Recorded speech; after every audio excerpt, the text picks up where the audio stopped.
mind asked you about that. That's good to know about. I read one book about a person from Massachusetts, Waltham, Massachusetts. He wrote a diary later on of his experience in World War II aboard a cruiser. And they would, in the Pacific, where the New Jersey was a lot of times, he said they would be in these gun turns, 20 millimeter gun turn, 12 hours duty. They would toast in there, during the day. Just 60, 70 pounds, just waste away. That was it. Well said. And you're going to look at Tom the whole time. Look at Tom, okay. Hello, today is June 20th, 2001. My name is Dr. Tom Bannett. Oops, sorry. Start again, I just kicked the dumb stuff. You know what? I'm getting a lot of wind noise from that microphone. And I need a second or two and Hello, today is June 20th, the year 2001. My name is Dr. Tom Bannett from Kane University, and I'm working with Mr. Paul Lobauer of Pro Media Digital Media Production of Mount Laurel, New Jersey. Today we're aboard the USS Battleship New Jersey, which is stationed at Camden. We're talking with Mr. Sam Mastrogiacomo of Sewell, New Jersey, who retired as a Master Sergeant in the Air Force, but who served aboard the Battleship New Jersey. Sam, let's start off by asking, how did you get involved in the Battleship New Jersey if you were a Master Sergeant in the Air Force later on? Well, right after Pearl Harbor, about a week later, I got the call I had an application a year before to get a job at the Navy Yard here, and being I was so close to the Navy Yard, living in South Philly, I was like about a mile away from the Navy Yard gates, and I got called right after Pearl Harbor, and I was delighted to get the job here. And I was hired as a shipfitter trainee, and they put me on to New Jersey as was a little more than the kill. The kill was being laid,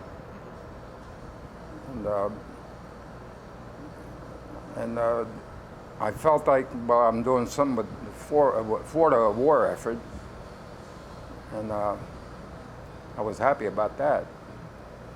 So your specific job aboard while building a ship was what specifically? I was a shipfitter trainee. Shipfitter trainee. And what does a shipfitter do? They line up wherever they put the bulkheads up and the frames, and they carefully line them up and predetermine the markings, and then the welder tacks it in position. Then the welders come along and weld this right in place, and a lot of parts are built into a big hangar, and it was a prefab parts, and this huge crane would lift up the parts and lay it right onto the ship. And a predetermined, well, a shipfitter made sure that it was lined up where it's supposed to be and tacked in position. And a lot of it is grinding, chipping, and I come aboard here. The first time I came aboard, I went to look at different parts where I worked. And one of the jobs I had where the armor deck was below, the second deck is 8 inches of armor piercing deck. And it seems like I worked that hour after hour just grinding the hatchways so that the hatch would fit into place. And we'd try it out, and we'd see the high spots where we had to grind, and we'd grind it. And it seemed like hour after hour, like 8 hours, just grinding the hatch. I remember that more than anything else. And I still look at the hatch where I worked. Which hatch was it? It's about midship, right below the main deck, which is the armor piercing deck, 8 inches of steel. Can you still see your marks? And I still see where I worked. Yeah, and it was all heavy work and all hard work, because the grinder itself weighed about 45 pounds, and we just keep on grinding until until we had 90% of the fit that I guess I had to be sailed in case the ship took on water, got hit, they would close that hatch and water wouldn't come below that, through that. How long did you do this work for? How many months? Well, year?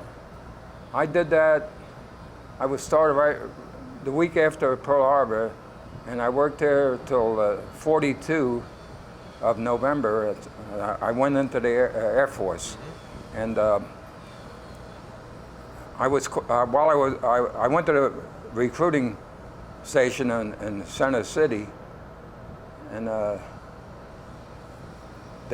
had the application for my mother to fill out because being under 21, you had to get your parents' signature.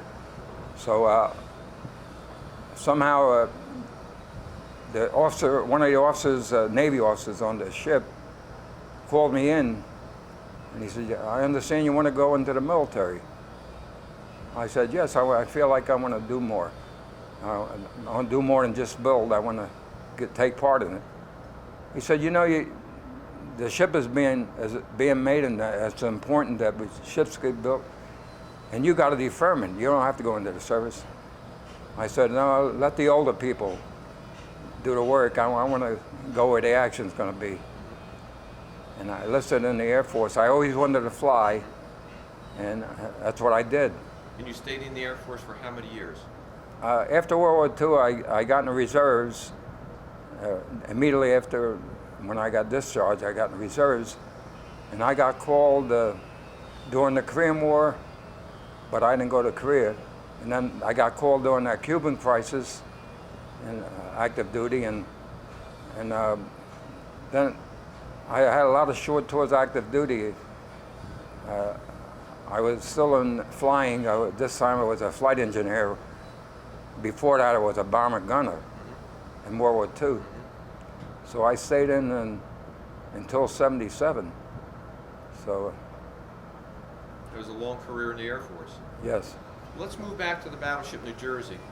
Tell us what it was like working aboard the ship every day. What about any camaraderie among workers, experiences you had that were interesting?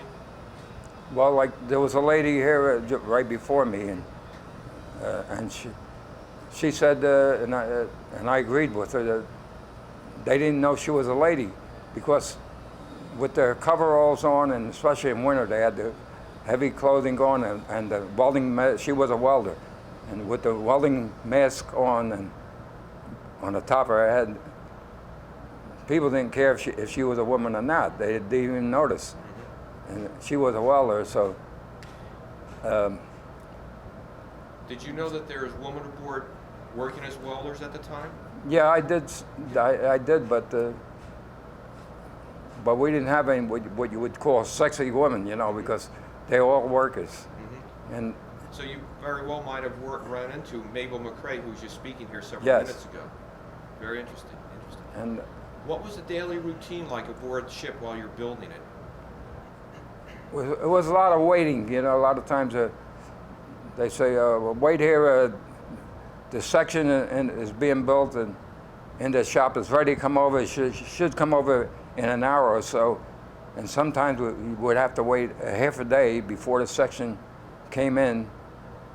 And in the meantime, you had to look busy. You had to do something because all your bosses, they have naval officers on the ship, plus your bosses, and you always had to look busy like you're doing something.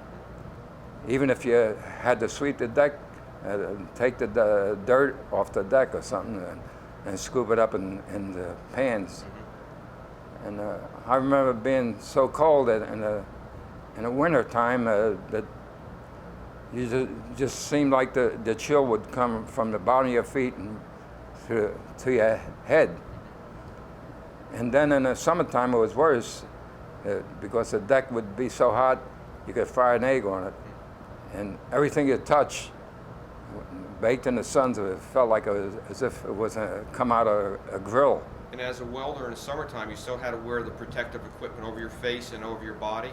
We always had to have helmets all the time, and safety glasses, because there was a lot of chipping going on, and there was a lot of welding and sparks flying around. And they always had a fire watch. One of our jobs would stand by for the fire watch or the welder in case anything would catch on fire. And we had an extinguisher right in our hand waiting if anything caught on fire. And at that time, it seemed funny, but we didn't have anything electrical on the ship. Everything was by a pneumatic, air power, and all your drilling was air drilling. You had to use an air gun, and nothing electrical. And I think about today, they got these electric drills, portable electric drills that are battery operated, but we never had anything like that, and that would be the ideal thing. So if you're doing some work ship fitting with a grinder in your hand, was that grinder, how was that powered? The grinder was air powered. Air powered? Yes. So that was a very heavy instrument. Yeah. You said it was 45 pounds. Yeah. You must have built up some strong arms in that And time. I built my arms, I'll tell you. What was it like as the ship's being built from the keel upward? Did you start at the lower part of the ship and work upwards? They put a piece That's how together and you we started by the keel. And at that time, we didn't have the ship, but we only had two dry docks, 1 and 2. And while we were building the ship, it was on a runway, on a run that went into the river. And dry dock 3 and 4 was being built. And it would have been much easier to build in a dry dock. But being on an angle, just like a sled going right into the river, everything had to be built on a 15 degree angle. In other words, to allow for the angle of the Yeah. ship. Everything had to be That's interesting. built Did to the 15 degree angle. complicate or slow down the construction of the ship? Were mistakes Well, made? everything was measured. Whenever we put any section up, it was carefully measured. And it seemed like day by day you wouldn't see the progress, but if you would blank your mind out and see what the thing looked like 2 weeks before, you'd see the progress. Like if you had been away for a week or two, you would see the progress, but day by day you wouldn't notice it. In fact, it was amazing that the ship was started to be built was right after Pearl Harbor. The keel was laid during Pearl Harbor, the attack on Pearl Harbor. And then exactly 1 year later, the ship was ready to get a crew aboard. What was the attitude of the people working aboard the ship towards the ship and towards the war? Everybody was busy, and I felt that the American people really got together, and it was amazing how everybody got together to win this war. And like they built ships and airplanes at an amazing rate. It was unbelievable. Just for instance, the bomber that I was in, the B-24 Liberator, they built 1,700 of them. It was built more than any other airplane ever was built. 1,700 bombers, B-24s. It was amazing. And the ship was built, in a year's time, the ship was complete. 45,000 pounds of metal. How many people were working on a ship at a time? You were 500, 1,000? Do you have any rough estimate? It seemed like we had about 2,000 or 3,000 people working on one time. At one time, and that would go 24 hours including a day? all the fabrication shop that put the different parts together, and that big crane that they had. I forget the name of it. It's down now. That would lift big parts and put it right in place, and it had to be exactly right in the same spot. the spots on the deck where it's going to be put together would have center punch marks with red circle around, just so it was built right within a 1/16 of an inch. Were you there the day the ship was launched? That went down the No, I skids? already was in the You were military. in the military already? Yeah. Did you hear about that while you were in service? Oh, I was overseas when I heard about it, and I bragging to my buddies, that's the ship I worked on. And they were amazed. Anything so far that I haven't asked you that you think is important to talk about? Because I'm not always sure which questions are important questions. Is there anything I should have asked that you want to talk about?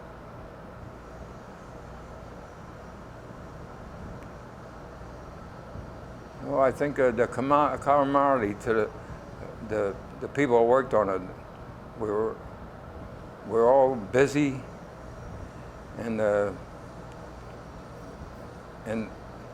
whole idea we're going to win this war, we'll get this war over with, and that's all on mind. We're going to make the enemy pay for what they did, especially the Japanese. Did you ever, while you're working on the ship, talking about the enemy, was there ever any fear of sabotage, spying, that you had to be aware of, that they talked to you about? It seemed like everybody was really bent on win the war, and if we seen anything out of the way, we'd notice it right away. Mm-hmm. And in fact, one time, this was after the war, and they were lining up the shaft for the propellers, and there was a fine wire that ran from the fore to aft of the ship, just where the propeller shaft's going to be, and it was a tight wire, and somebody had come along and with a cigarette lighter or something and burned the wire. And I think just for mischief. We didn't think of it being a sabotage, but it looks like it was just somebody did it for mischief. So they just had to reset that wire. So They had it was quite a job to reset that wire and run it from the whole length of the ship, where the propeller's shaft goes through. Do you think it was a solidly built ship, based on your Oh. experiences? Nothing. It was built so well, and it was amazing how. Yeah, I look at it today, and here it is. It's almost 60 years later, and the ship is just as solid as could be. I mean, I don't think any country had the know-how and the hard workers to put it together like we had. Now, once you left the ship, just for a few minutes, you went into the Army Air Force, and you became a door gunner on B-24s flying boxcars? I was a tail gunner. Tail gunner. Some experiences about that. Could you relate? Several experiences as a tail gunner. It seemed like I was young and kind of a little crazy, and we wanted to get this war over with, and I picked one of the most dangerous jobs as a bomber gunner, and we carried the fight to the enemy long before the ground troops made their invasion, and our whole job was prepare for the invasion, and we bombed all their factories and the railway yards and their submarine pens, ship building pens. And this was in Europe against Germany and Italy. Yes. Right. Any And, personal experiences while you were in that tail gun? oh yeah, I was on one mission that our bomb group got the Presidential Unit Citation. We had 25 airplanes over the target, and 13 got shot down. Which target was that? It was Gotha, Germany. We went to bomb a German aircraft factory that produced the Messerschmitt, and we bombed the target so accurately, it was almost 90% of destruction. And I remember the day, it was snow on the ground, and the airplanes that come right out of on the ground, the German aircraft, they were lined up in front of the factory being ready to be shipped out. And we practically destroyed that whole target area. And but we paid. We lost more than half. We lost 13 out of 25 of our bombers. And I lost some of my good buddies. What caused those bombers to be shot down? Anti-aircraft fire? It was- Fighter pilots coming in? We always had anti-aircraft fire, but I never worried about that because if you get hit, you get hit. You can't do anything about it, but at least fighter aircraft, you could get the jump on them and get them before they get you. I was credited with three, during the whole war, I was credited with shooting down 3 enemy airplanes. How'd you go about doing that? Well, a lot of training. In the States here, we've got a lot of training. As an air gunner, you had 3 months of training that normally would take almost a year, but we had to do it in 3 months. Night and day, we had classes day and night. And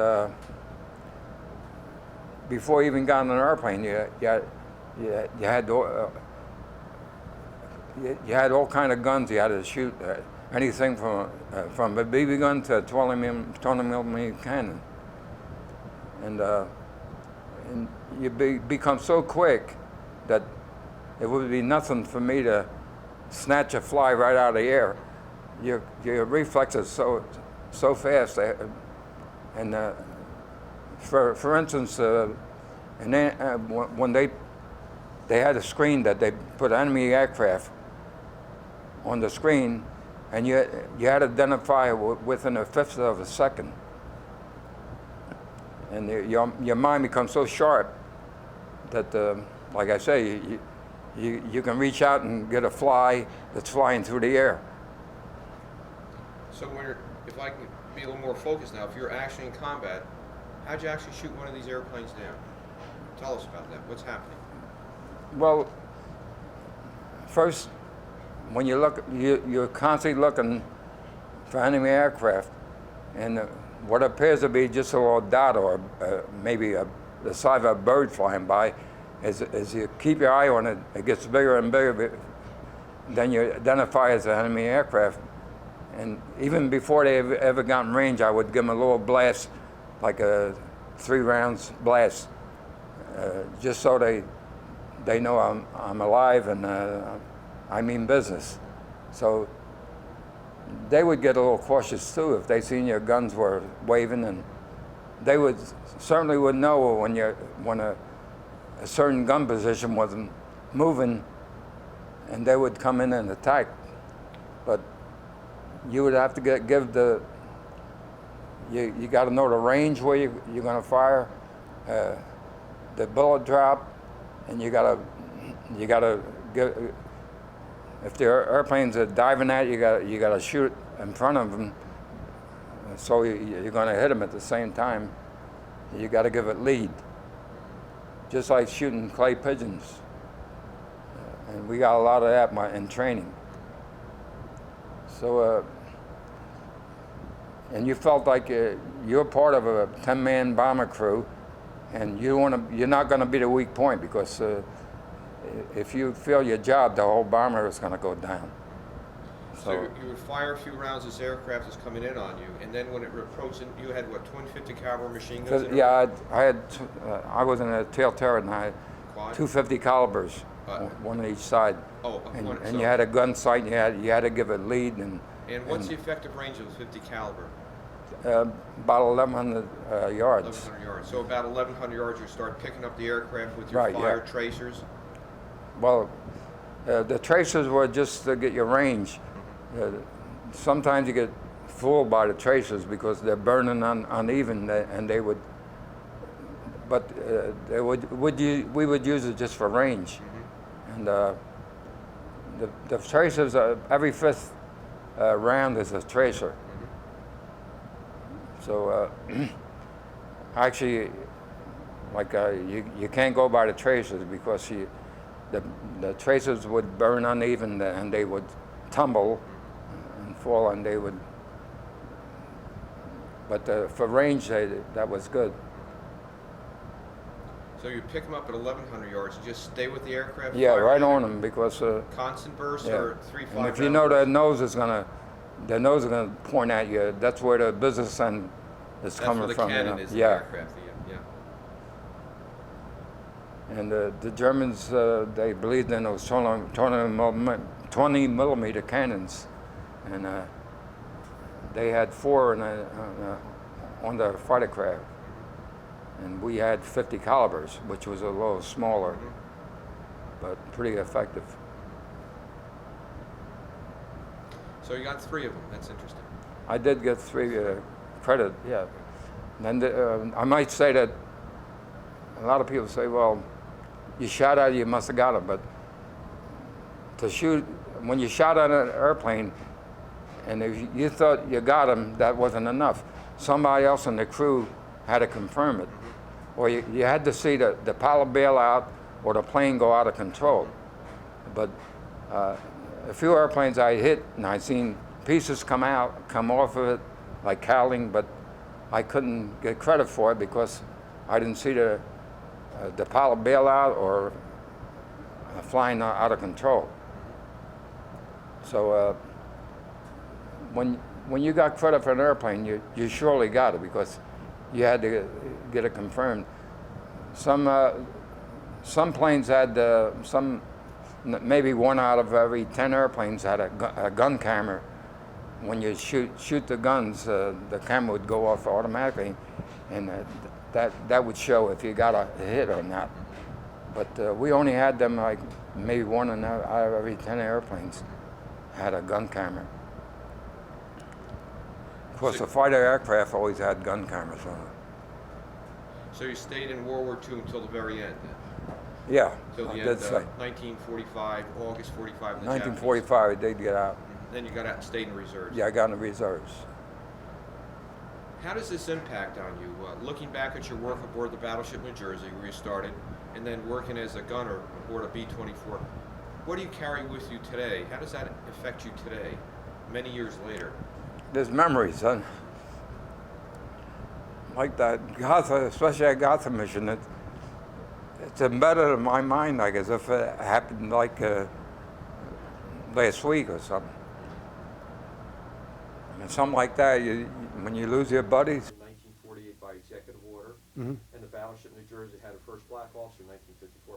So I assume you would have had some black sailors aboard the ship, taking care probably as working as stewards for the officers. Only mess attendants, that's all. They could be anybody of color. A Chinese cook, and he had to live with the black mess attendants. So was there And there were some awful nice guys. We knew them. They were nice guys. much intermixing between the groups, or did normally on these ships groups stay in their own specific areas due to combat conditions? Yeah, I mean, and berthing conditions. You pretty much lived in your berthing area, you know. But, you know, I knew some of the black guys because we took care of the forward end of the ship. The 1st Division, Deck Division, is from the bridge forward. And that was all our territory, and that was officers' country, warrant officers' country, and included the mess attendants. They were in part of our, they berthed in part of our territory that we covered. And we got along fine with them. Do you ever recall any of them ever say anything about, wishing they could do more than being a mess attendant, say manning guns, other jobs on a ship, other duties? I never really heard anybody gripe about what they did. Anybody, whether they were white, black, or whatever they were. But the one guy that I told you, he got the Navy Cross.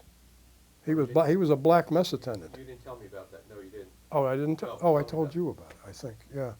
No, in the Typhoon, we had all the wing tanks and belly tanks were all fastened to the flight deck, underneath the flight deck, and he climbed up and cut them down. Oh, you didn't say he was a black guy. Oh, I didn't say that. Okay, he was a black guy, and he got the Navy Cross for it, and he got his legs burned doing it too.